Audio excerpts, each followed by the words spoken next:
so to finish off this concept of biomechanics, what we need to do is apply them. So why do we need to know these terms, and how do we actually use them to answer questions in class, answer questions in a test, and why is it important, all right? So in your booklet, your workbook, you get given 4 examples, okay? So how is it applied to someone who's walking? How is it applied to someone who's squatting?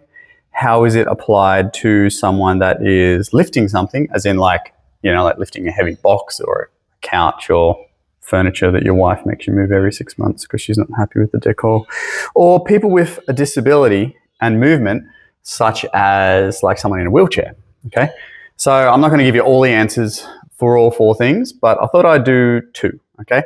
I've done the squat so far for bones, and I've done the squat for muscles, so I thought we'll do squatting, okay? And then I'll do the wheelchair one, okay, because that's a little bit different.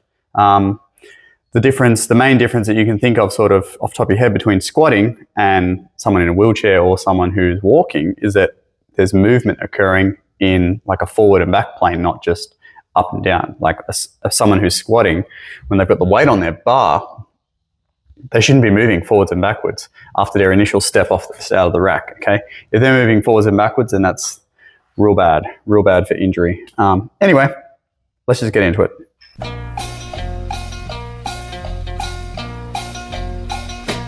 Okay, so our first one is going to be squatting, all right? Same squat as we've already done, back squat, okay? Feet shoulder width or a little bit wider, coming down with the bar and up, all right? So what are the biomechanical principles used in the squat to actually produce the movement, all right? Because it's very simple, it's just down and up. So therefore, we're only really using applied force and reactive force, being, Newton's law. So we are applying force to the ground, all right? So when you squat down, the contact points that all that weight, so your body weight plus whatever's on the bar and the bar itself, is going directly through your feet into the ground, and then the ground is providing a reactive force straight back up to the body, okay? And that keeps us stable, and it enables us the platform that we need to generate power and force to bring the bar back up again, all right? So that's how we produce movement in the squat with biomechanics. Why is this important? Well, if you were trying to teach someone to squat more, like heavier weight, there are certain things that you can do. So you can adjust from a high bar position to a low bar position. A low bar position will put the bar, instead of it sitting up here on your traps, it sits down here, just above your scapula, all right?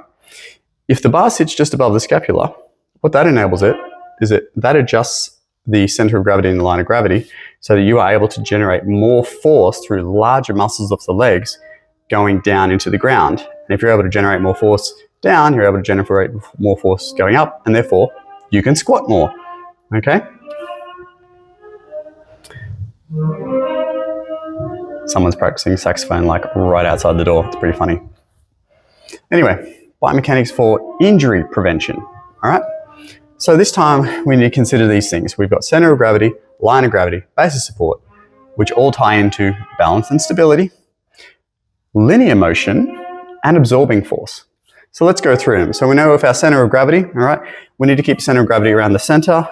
It will, as you squat down, the center of gravity will come out, all right, to try and actually keep it in between your feet.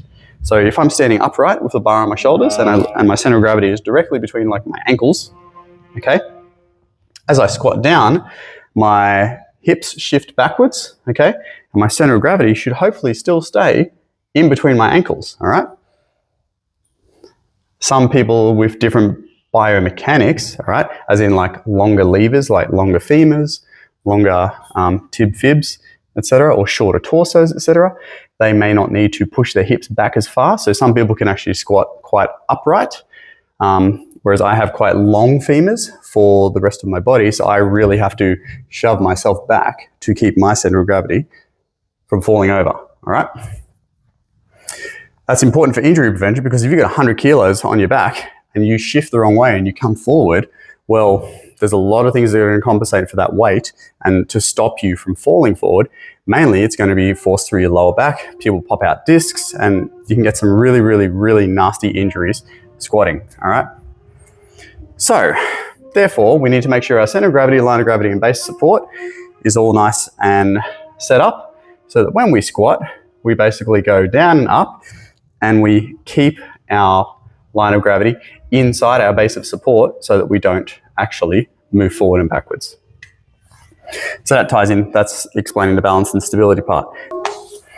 Okay, now, so linear motion is our next one. Now, linear motion is really interesting. So remember, linear motion is is just movement, all parts moving in one direction, all right? So, and this is really interesting when it comes to squatting. If you actually are interested in it, there's actually a lot of books on this, and I have read quite a few. So, when the bar is on your back, okay, and you've set up your base of support, your center of gravity falls directly between your ankles, and you come down in the squat and up in the squat, okay? There is something called bar path, okay? Ideally, what's going to happen is, so if you were to take, this is really hard to do, if you were to take a sideways picture of it, I'll try and actually find something on YouTube to show you. If you were to track the bar starting position, okay, let's say the bar is there, okay? This is my squatting bar, all right? Now, if I was to squat down and squat up, what you should find is that ideally, for maximum injury prevention and for best efficiency, so this works in both ways, the bar is going to start here. Okay, so this is like a barbell. As it travels down, it's actually going to travel exactly in a straight line. And then it's going to travel up in a straight line. Okay? What happens though, with most people who are inexperienced with squats or who have bad biomechanics, which you can do some things to work on, is that the bar starts here, and when it goes down, it generally travels like this. Okay? So it curves forward. So instead of it just going straight back, it curves forward, and then I end up down here, and then I curve it up. All right? Like this.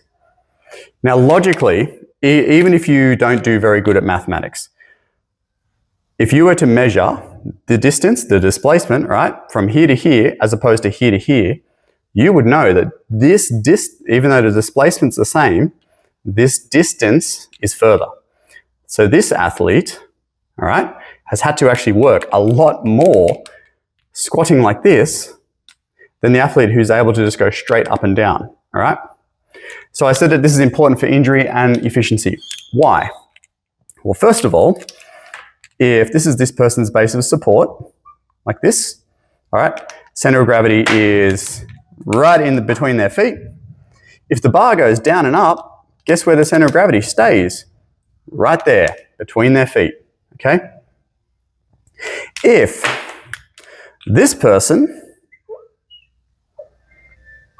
has a bar path that travels forwards and backwards, they may start with their center of gravity up here at the top, but then as they go forward, their center of gravity starts tracking forward. And obviously, if you squat too poorly, like this, the bar, like let's say the bar comes all the way forward to try and get you down to a parallel with your legs, and then your center of gravity falls outside your base of support, you fall forward. So, and there's plenty of videos on YouTube with people falling on their face with bars, and bars like crushing them, and I laugh, but some people actually get really, really messed up. So I can't show you those, but you can go and Google it in your own time if you want to be grossed out. So linear motion, the traveling in one direction, all parts moving in one direction, is extremely important, all right? Now, obviously, the angles that your body bends to get down and up are not linear, but what we're looking at is trying to transfer as much force as possible, as linearly as possible in the squat, which improves injury prevention by not causing motion, and it improves efficiency because we're actually doing less work to go up and down. The final one for injury prevention is absorbing force, all right? So we learned through biomechanics that your joints, your synovial joints, part of their role is absorbing force. So if I've got 100 kilos on a bar and I'm squatting down, as I'm going down and I get to my stopping point, the force needs to be absorbed in my hips, in my knees, in my ankles, okay? If any of those joints give out, okay, because let's say that my movement pattern is incorrect, or let's say I do travel forward and backwards, or let's say I didn't clip the bar and as I've gone down, I've tilted a little bit, and some weight have fallen off and it's caused an excess weight on the other side than one side, okay, that force, instead of being evenly distributed between my hips, knees, and ankles, gets jammed into one side or jammed into one joint. And then that is when joints and ligaments in particular tend to be blown out, all right? You look at like ACL injuries, which are very, very common, not only in squatting, but just in sport in general. Generally, the anterior cruciate ligament will pop because the hips or the glutes didn't take enough force during a movement, all right? So that's injury prevention for biomechanics. Finally, we've got the efficiency. I've already spoke about linear motion, trying to get the bar in a squat position to go up and down as best as possible so that the person has to do less work. Remember, efficiency is all about producing the same result using less resources to do so. So if these two people are both squatting 100 kilos, but one has to travel less to do the same job, that's more efficient. The other principles are very simple, okay? Hopefully, you know, velocity, displacement over time, acceleration, all right, is the increase in velocity, and momentum being your mass times velocity, all right? So all these three things are interlinked.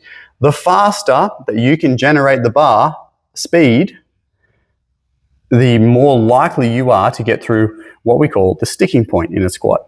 So if we're squatting again, we come down. You shouldn't go down fast, all right? Because that will probably produce too much force for you to absorb and therefore injury may occur. But when we go down in a squat, we come down nice and slowly, and then as we're driving, I really don't have a lot of room here, just FYI, in case you haven't figured that out. As we come down in the squat, what we want to do is generate as much, you want to try and go up as fast as you can to the point where you're sort of almost trying to jump, but you never would if you had like 100 kilos on your back. So what we're trying to do is generate as much speed out of the bottom, because about halfway between the bottom and the top, so if I'm right down the bottom and I start coming up about there, so when my legs are probably at about 30-degree angle, we encounter what we call colloquially the sticking point. That's the hard point in the squat, all right? Because generally you've got elastic energy right at the bottom of the squat to help you get out of the bottom. And then you hit this point where you've got to start to grind, okay? Grind through it to get up into an upright position again. Now, in that first initial movement part of from the bottom of the squat coming up, if you're able to generate enough acceleration, which therefore means that you are traveling with greater velocity, which therefore increases the momentum that you're moving at, you're more likely to get through that sticking point. So what I'm trying to say is, if you go down slowly and come up slowly, you're more likely to fail the lift as opposed to coming down slowly and then trying to explode upwards, all right? And you can test this yourself, all right? Just pick any sort of weight that you do for like 10 reps.